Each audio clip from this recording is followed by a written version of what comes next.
Marcus wiped the sweat from his brow as he pushed his cleaning cart down the gleaming marble hallway of Thornfield Corporate Tower. The silence of the empty building at 6 a.m. was broken only by the soft squeak of his cart's wheels and the distant hum of fluorescent lights. For 3 years, this had been his world: invisible corridors, spotless surfaces, and the weight of responsibility that pressed down on his shoulders like the heavy janitor's uniform he wore each day.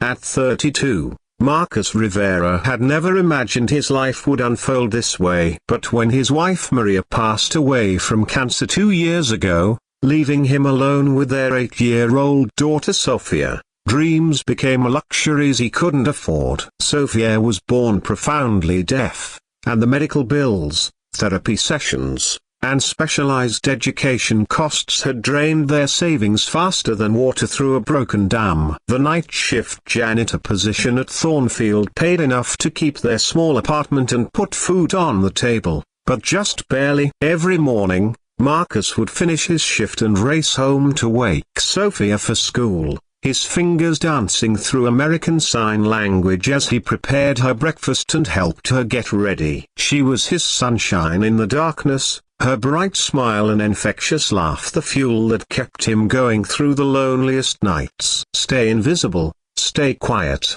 and do your job.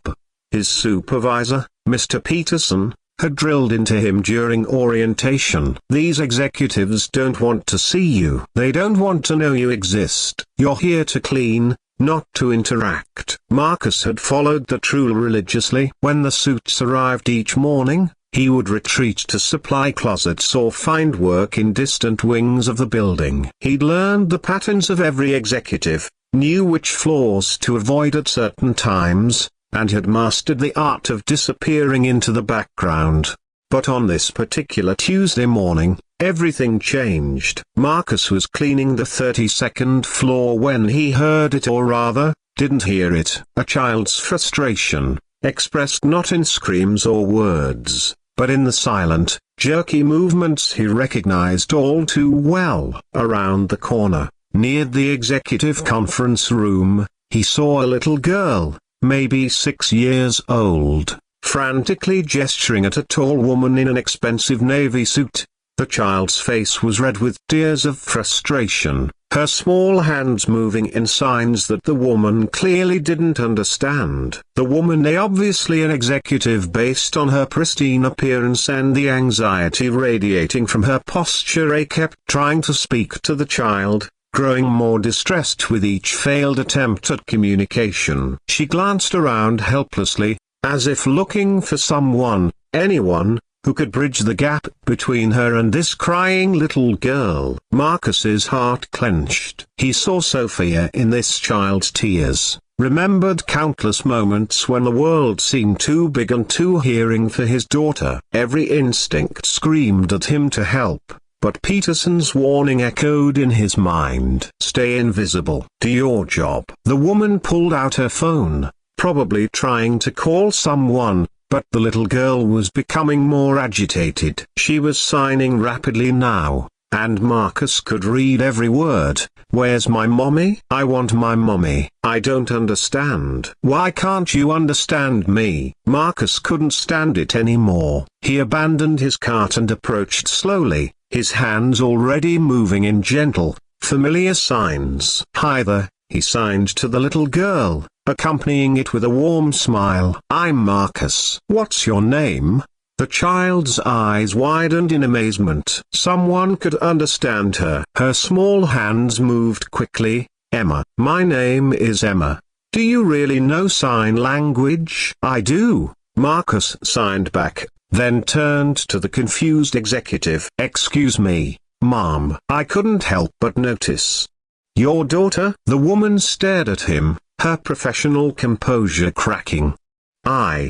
Yes, Emma is my daughter. I'm Victoria Chen, CEO of Chen Industries. We're here for a partnership meeting with Thornfield, and my nanny called in sick at the last minute. Emma's been asking for something, but her voice broke slightly. I don't know sign language. I've been meaning to learn, but work always gets in the way. and she has interpreters at school, and Marcus held up a gentle hand. What is she asking for?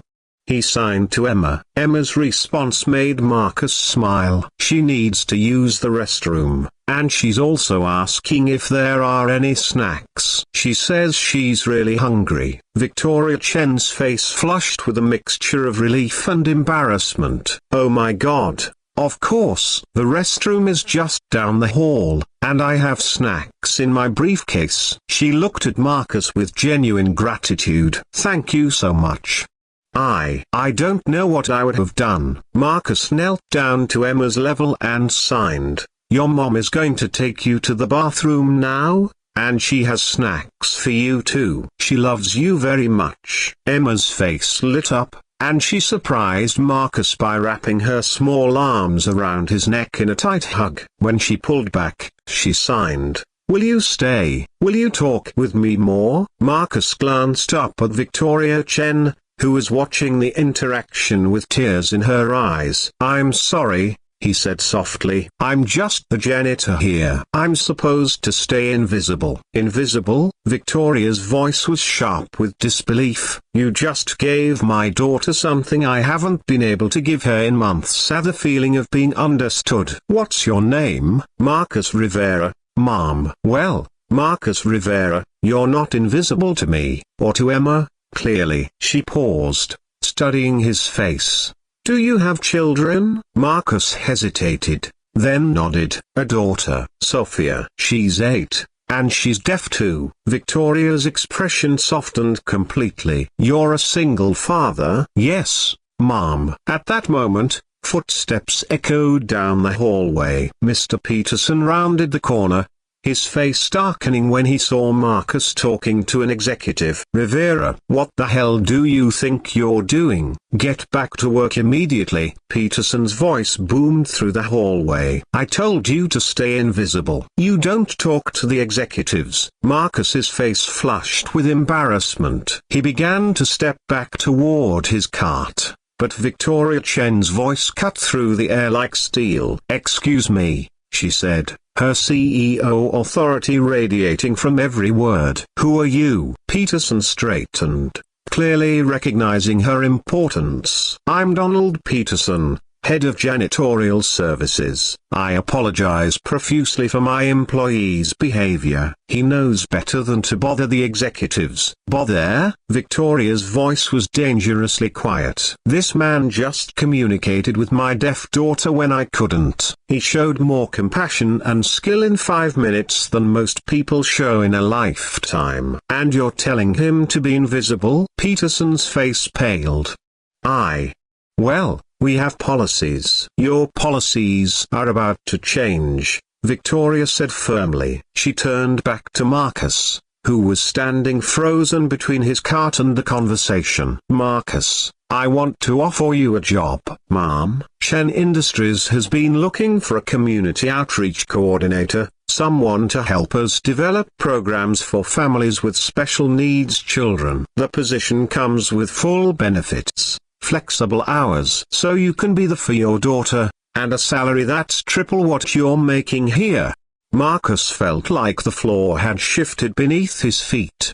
I don't have a college degree. You're just a father who learned sign language for his daughter and used that knowledge to help a stranger's child. You have the most important qualification, you understand. Victoria glanced at Peterson, whose mouth was hanging open. You also understand what it means to truly serve others, not just clean up after them. Emma had been watching the adult conversation with confusion, but now she tugged on Marcus's uniform. When he looked down, she signed. Are you going to be my friend? Can you teach my mommy to talk with her hands? Marcus looked at this little girl, then at her mother, then at Peterson, who was sputtering about policies and procedures. He thought about Sophia, about the nights he worried about their future, about all the times he'd felt invisible in his own life. Yes, he signed to Emma, then looked up at Victoria. Yes, I'd be honored to accept your offer. 6 months later, Marcus stood in the bright, welcoming offices of Chen Industries, watching as Victoria Chen signed good morning to her daughter Emma. It wasn't perfect, her movements were still a bit stiff, her fingers spelling slow A, but Emma's face radiated pure joy at her mother's efforts.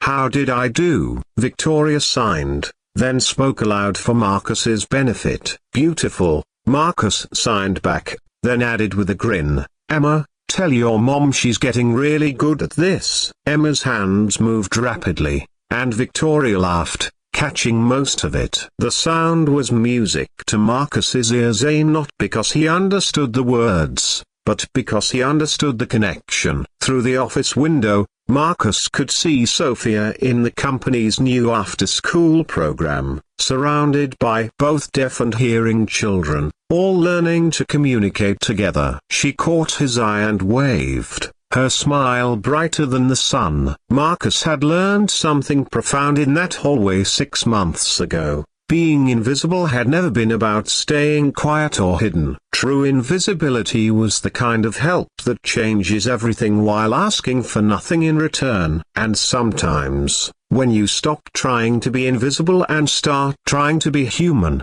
the whole world suddenly sees you. Peterson had been wrong about one thing: Marcus had always been visible. He'd been visible to his daughter every morning when he came home tired but ready to sign her favorite bedtime story. He'd been visible to every person he'd ever helped, even if they'd never known his name. And that morning in the hallway, his visibility had finally found its purpose. In a world that often feels too big and too busy for small acts of kindness, Marcus Rivera had learned that sometimes the most powerful thing you can do is simply see someone else's struggle and reach out your hand, or in his case, move your hands in ways that say, "I understand. You are not alone." The best part? Emma had taught him a new sign that week: hero. And according to her, that's exactly what janitors who help little girls are called.